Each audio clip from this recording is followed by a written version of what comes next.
दोस्तों नमस्कार, इस इलेक्ट्रिकल में स्वागत है। आइए देखते हैं ए सर्किट टू बी सर्किट में कैसे इंटरलॉकिंग होता है। आज दिखाऊंगा एलटी फीडर का इंटरलॉकिंग किस तरह से करते हैं। देख सकते हैं ये पैनल है।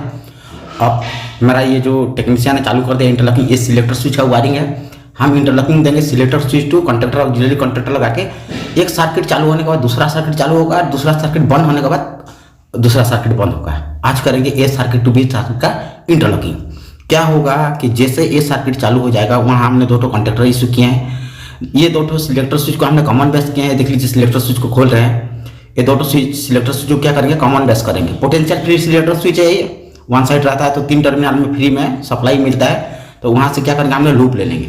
लूप लेंगे मतलब इसमें जो सिलेक्टर स्विच में जो मेन सप्लाई आ रहा था उसको हमने क्या करेंगे, स्टार्ट कमांड के लिए देंगे। किसको, जो मेन सप्लाई के लिए आ रहा था उसको स्टार्ट कमांड के लिए देंगे दोस्तों। और दूसरे वाला का भी जो सिलेक्टर स्विच में आ रहा था मेन वाला, उसको स्टार्ट कमांड के लिए देंगे। कॉमन बनाएंगे। जो दूसरा वाला फीडर चलेगा, जो ए फीडर चलेगा, ए फीडर का एनओ का कंटैक्ट से हम उसका ऑक्सिलरी कंडक्टर को पिकअप करेंगे। वो चलेगा तो 2 ऑक्सिलरी कंडक्टर चलेगा तो ये 2 फीडर चालू हो जाएगा साथ में। ए सर्किट टू बी सर्किट का सारी फीडर आपका हेल्दी हो जाएगा। आप समझ लें कैसे करना है। आइए मैं वायरिंग के माध्यम से आपको समझाता हूँ।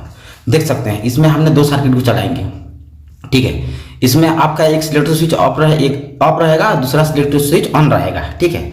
एक ही सिलेक्टर स्विच में दोनों का काम होगा। आपको कैसे होगा मैं बता रहा हूँ। देखिए इसको जैसे ऑन करेंगे तो आपका सर्किट टोटल बंद हो जाएगा। हम एक सिलेक्टर स्विच को ऑफ पोजीशन के लिए रख दिए हैं। देखिए जब ये सर्किट का मेन कंडक्टर होल्ड होगा तो हम लोग का ऑक्सिलरी कंडक्टर होल्ड होकर सिलेक्टर स्विच में सप्लाई आएगा, ना कि फीडर चल जाएगा। सिलेक्टर स्विच में सप्लाई आएगा। सिलेक्टर स्विच को जैसे ऑटो और मैनुअल मोड में करेंगे तो उसी हिसाब से ये दोनों फीडर चलेगा। रिक्वायरमेंट यही है प्रोसेस का, ठीक है। रिक्वायरमेंट यही है कैसे करना है आपको। देखिए यहाँ का जो मेन सप्लाई आ रहा था, देख लीजिए इसको चेक कर रहे हैं। ये जो मेन सप्लाई आ रहा था, इसका जो मेन सप्लाई आ रहा था हमने क्या किया है, ये सर्किट का एनो कंडक्टर से ले लिया, ठीक है। यहाँ एमसीबी से आ रहा था, उसका एनो कंडक्टर से ले लिया। जब वो चलेगा तो ये चलेगा और वो नहीं चलेगा तो ये नहीं चलेगा, ठीक है। ये चल ही नहीं सकता है।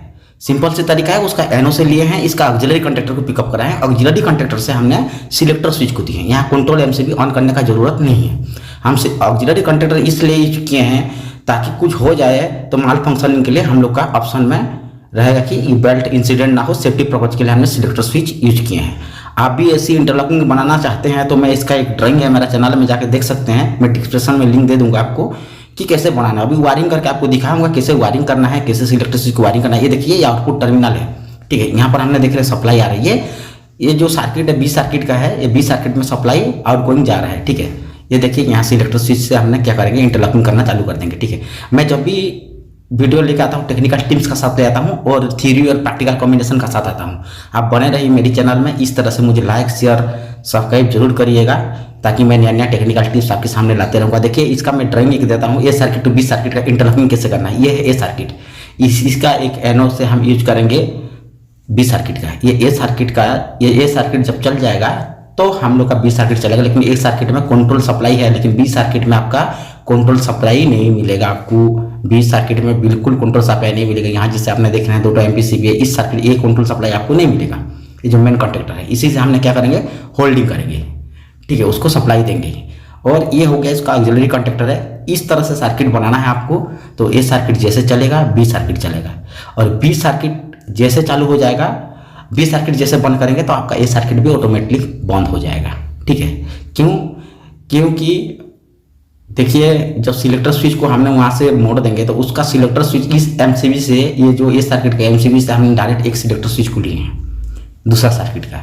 तो इस तरह से आपको तरह तरह का इंटरलॉकिंग करना है और इंडिकेशन भी देना है। देख लीजिए हमने इंडिकेशन किए हैं। इसका मैं कंट्रोल ड्राइंग आपको दे देता हूँ कैसे A circuit to B circuit interlocking करते हैं, ठीक है।